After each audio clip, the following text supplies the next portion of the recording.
abaye malo koya abaye malo hin kolfin kolfun dorkaad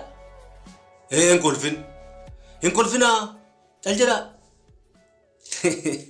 yeroo akkas jedhan kana kani kolfina ma ukkaamsu bakka kolfuun danda'amutti akka gaariitti kolfama waan ta'eef nama rakkisu bakkan kolfinaa jedhanii nama dhorkanii kolfatu nama muddaa nama ukkaamsa akkasuma yoo garaa nama dhukkubellee jedhanii yoo miixatanii waatu nama harkaa ba'aa jechuudha.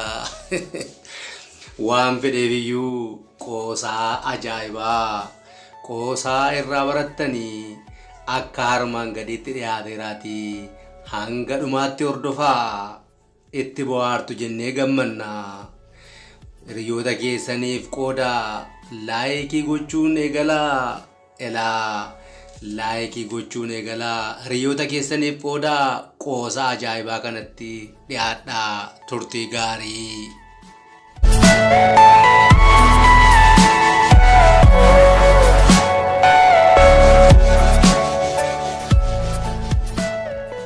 Qoosaa ajaa'ibaa qoosaan kun safuu kan cabseera kan jettan yoo ta'e gamanumaan akkana of galchitan isin gaafadha.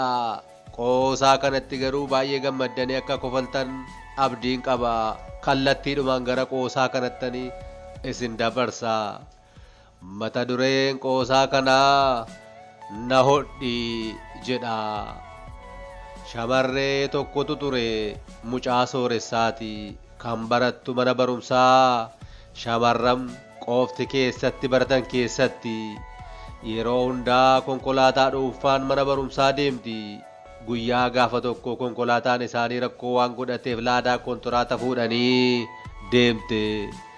Barumsa booda galuuf dhaabbattee laadaa konkolaataa fuudhame osoo eegaa jirtu gurbaan tokko ishee argee janajjanuutti ka'e. Waan gurbaan jedhu intalaaf haaraa ta'e goonka galuufii dide gaafa isheedhaaf gamu. Maal jechaa jirta? Gabaabaadhumatti maal narraa barbaadde? Ifaa fi gabaabsii natti himi jettee gaafatte. Gurbaanis akkatti qoosuu ta'eetu erga jette si sa jedhee jecha safuu qabu tokkotti dubbate. Kana gidduutti laadaa waan dhufeef intalli baatee sokkite. Akkuma mana geesseen abbaa isheetiin abbaa kiyyaa har'a umurii koo keessatti laadaan deemnaan osoo dhaabbadhee taaksii eegaa jiru gurbaan tokko dhufee sisa jedhee natti dubbate. Akkas jechuun maal jechuudha jettee jecha safuu sana maqaa dhooftee abbaa ishee gaafatte. Abbaan ishee aaree wayyaa kee ofirraa baasiin eegi amma dhufee sitti agarsiisa ittiin jedhe. Dhaqee zaqqii yookaan qabattoo baafatee dhufee hanga isheen iyyitutti maal godhe isinitti fakkaata? Ni reebe, ni tume, ni garafisa jedhan sana jechuudha. Sana booda jecha safuu sana maqaa dha'ee isa jechuun kana jechuudha ittiin jedhee biraa deeme.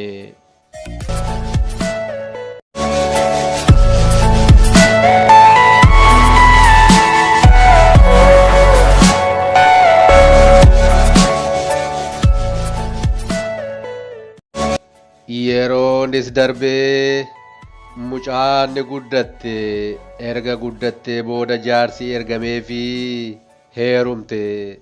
Abbaa warraa ishee waliinis mana caagulaa yookaan misirroo galte. Amaa mootii alaa sirbaa jira.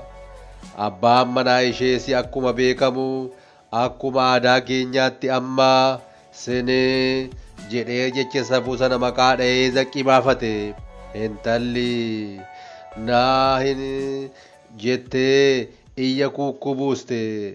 Itti dabaltees inni abbaan koo kanaan dura akkas na godheyyuu naga'aa jettee iyyite gurbaan ni aare abbaan ishee ofii kan akkas gochaa ba'aan natti heerumsiifatu jedhee gubate kan qabee dhiisu wallaale utaalee shugguxii butatee gara mana abbaa intalaatti qajeele ajjeese hafe malee jedhe namoonni gidduu galanii hambisanii abbaan ishee si boodarraa akka isheen amala gaariin guddattuuf jedheen akkas isheen jedhee jedhanii gurbaan ni tasgabbaa'e kanaafuu malli maali gaafa jedhamu sinodhaa jedhe jedhame innis gara manaatti deebi'ee dhiifama gaafate siin gaddisiise miti erga ittiin jedhee booda sinodha ittiin jedhe ni hodhee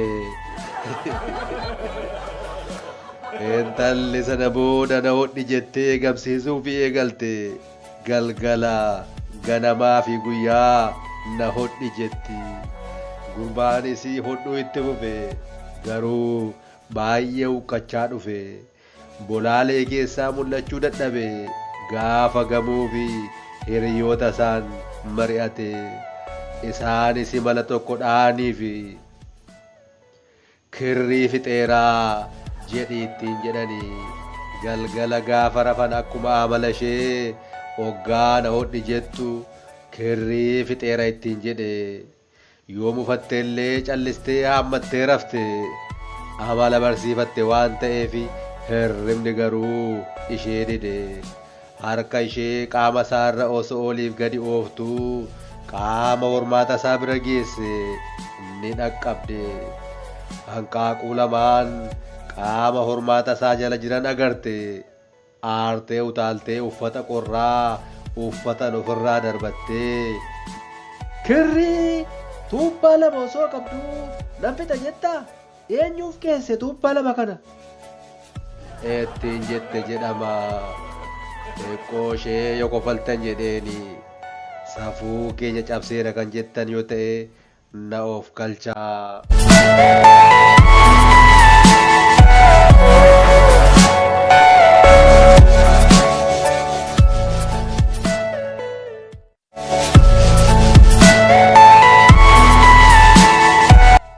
Sanas ta'e kana abboommiin akkasii gara badiitti malee gara fayyinaatti akka naman geessine kun dhugaa ba'uu danda'a.